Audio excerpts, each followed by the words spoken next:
Charles in Opelika, Florida. Hey, Charles, what's on your mind? It's about, I guess, the global, globalization. Mm-hmm.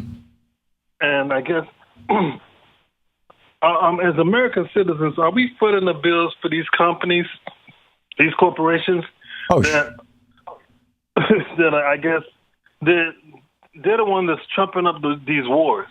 Yeah. And even I think against the propaganda against ISIS. I mean, they want to kill us, but to say that we want to go over there now and fight them when they haven't really attacked us here. I mean, there's been incidents in San Bernardino, but I guess not as much as you see in Europe. There has not been a single Muslim-based attack against America in America by anybody who is not an American citizen since 9/11. There have been hundreds of attacks by white Christian Americans, and there have been a few by, like in San Bernardino, American citizens who cited Islam. But with regard to your question, you're really talking, I suspect, about nation building. Is that your okay? That Donald Trump was talking about. So many. I'm sorry. Well, no, we're spending so many billions of dollars across the country. I mean, across the world, building up these nations. I think they're trying to build infrastructure so that they can take the rest of the jobs that we have here. You know, they've already shipped so many manufacturing jobs across the world, and we're footing the bill as Americans. Yeah. I mean, that's just the way that I can see it now. And I'm like, how do we stop this? How do we put shine a brighter light on this? Because we're paying for it. Yeah, to the tune of trillions of dollars that we're spending. You know, Iraq is going to be a $5 or $6 trillion war. Afghanistan is going to be a $4 or $5 trillion war. That's enough money to provide national health care systems and free education, and pretty much to do, at least to begin doing, everything that, for example, Senator Sanders has been talking about.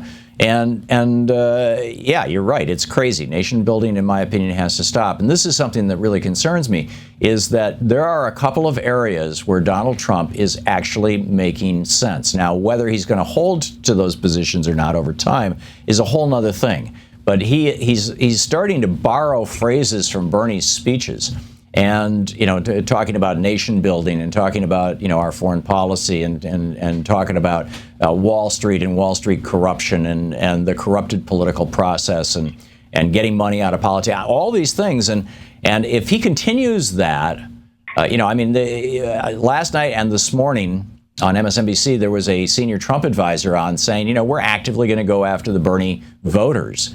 And so, which seems to me like crazy. It seems like anybody who would be inclined to vote Democratic, if Bernie wasn't there, it wasn't their selection, they would vote for Hillary Clinton. But there are a lot of people who have never voted before, or who have, not spent much time paying attention to politics, or who simply are very proud of the fact that they are not Democrats or Republicans, they're independents. And Charles, thank you for the call. And they're saying, Trump, Bernie, I don't know, but I want an outsider. I don't want another insider. And if Trump is the nominee, that concerns me tremendously. So anyhow, I don't want to do a poll on it or anything right now. I think it's way too early to get into that conversation in depth. But they are making that play. And my advice to the Hillary Clinton campaign, if they had any interest in listening to my advice, would be to start stealing Bernie's agenda as much and as rapidly as possible. I know that Hillary Clinton has been moving into a number of his positions, expanding Social Security, for example, rather than simply maintaining it. $12 an hour minimum wage, $15 is great if the state goes for it, things like that. Well, we'll see. We'll see where it goes. To watch more clips from our programs, hit the Watch More Videos button over here. And please be sure to hit the handy-dandy subscribe button so you'll always be up to date. Tag, you're it.